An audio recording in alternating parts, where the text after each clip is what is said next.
안녕하세요. 우리 집 주치의 이정입니다.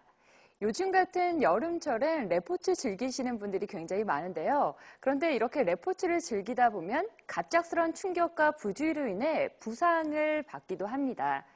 특히나 무릎 부상이 상당히 많다고 하는데요. 또 퇴행성 변화로 인해 연골이 찢어지는 경우도 많아 이에 따른 적절한 치료가 중요합니다.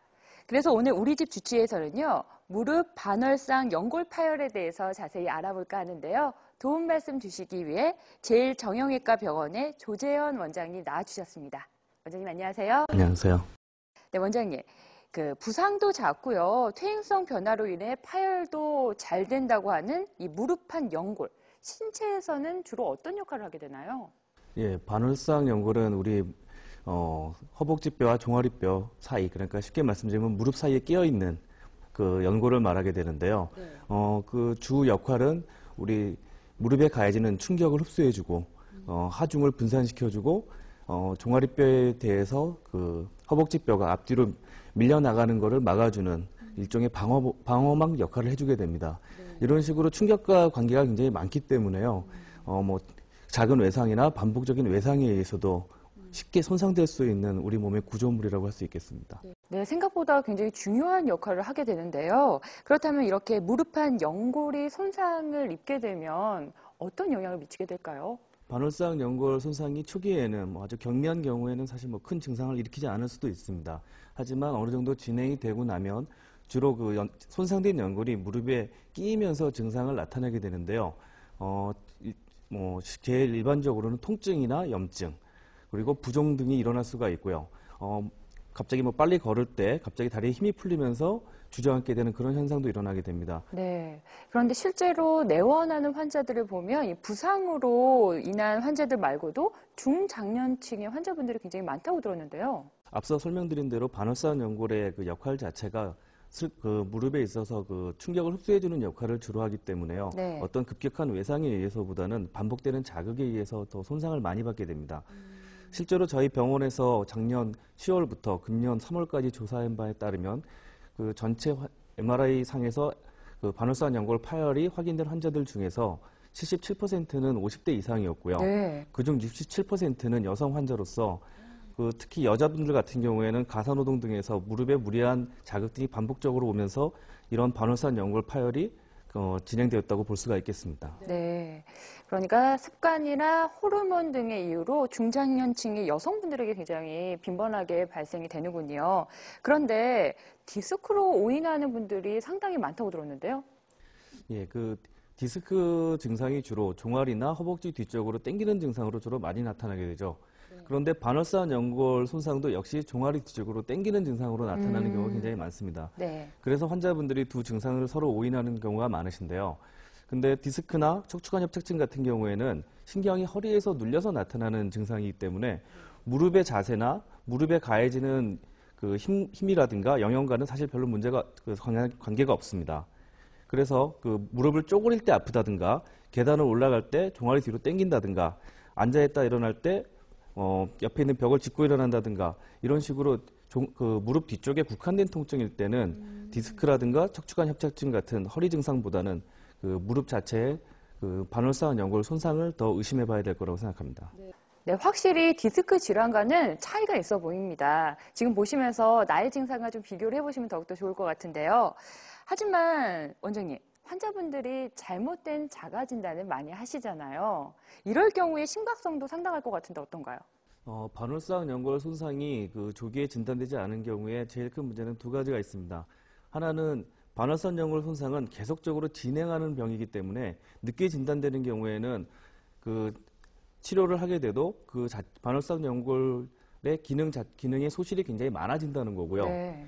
또 하나는 손상된 연골이 우리 골연골, 그러니까 뼈를 덮고 있는 연골 자체에도 계속적인 자극을 주게 돼서 퇴행성 관절염이 빨리 진행된다는 겁니다. 무엇보다 다들 그렇게 하지만 치료법이 가장 궁금합니다. 아무래도 수술적 치료가 이루어질 것 같은데요. 환자의 상태에 따라서 좀 달라질까요? 물론 아주 초기에 경미한 경우에는 약물 치료나 물리 치료로도 가능할 수 있고요. 그 이후에 운동요법으로도 어느 정도 증상의 호전을 기대할 수 있습니다. 하지만 연골 손상이 어느 일정 범위 이상을 진행하고 나면 그때부터는 주로 이제 수술적인 치료가 필요하게 되는데요. 현재는 그 관절경 수술을 이용해서 대부분의 반월상 연골 손상을 치료하고 있습니다. 네, 실제로 관절 내시경을 이용한 수술 장면을 저희가 화면으로 준비해봤습니다. 화면 보시면서 계속해서 설명 들어보시죠.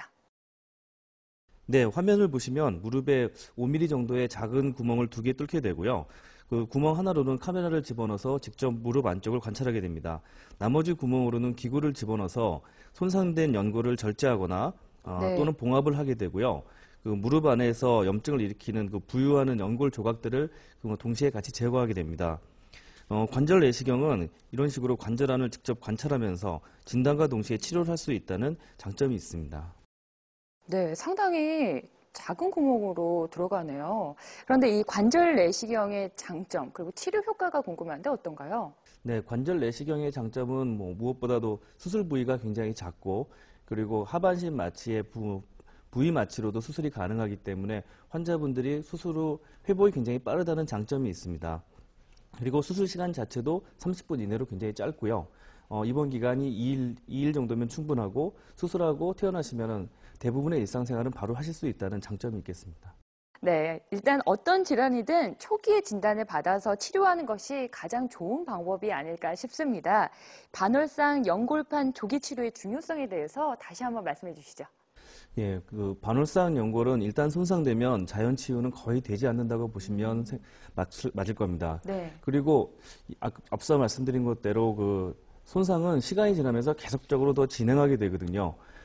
너무 늦은 그 진단과 치료는 그 연골의 기능을 굉장히 많이 잃어버리게 되기 때문에 빠르게 진단하고 적절한 시기에 치료를 하는 것이 반월상 연골 손상에서는 가장 중요하다고 볼 수 있습니다.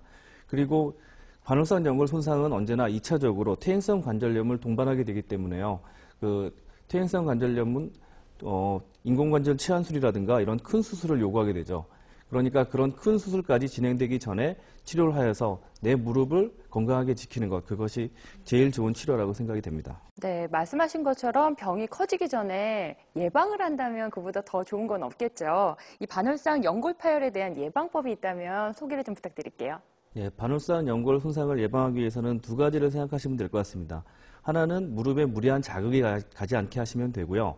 또 하나는 무릎 주변의 근육이나 인대를 강화시켜서 무릎에 안정감을 주게 되면 됩니다. 전자로 무릎에 무리한 자극이 가지 않게 하기 위해서는 평소에 운동을 하시기 전에 스트레칭을 충분히 해주신다든가 그리고 그 쪼그려 앉는다든가 양반 다리를 하는 등의 무릎에 무리가 가는 동작을 피하시는 게 굉장히 중요하고요. 무릎에 안정감을 주기 위해서는 그 평소에 꾸준하게 그 허벅지 주변의 근육을 강화시켜주는 운동을 통해서 무릎이 튼튼해질 수 있도록 해주는 그것이 무릎으로 봐서는 가장 중요한 운동이라고 생각이 됩니다. 네, 오늘은 무릎 반월상 연골 파열의 진단과 치료법에 대해서 자세히 알아봤는데요. 오늘 도움 말씀 주신 제일정형외과 병원의 조재현 원장님, 감사합니다. 감사합니다.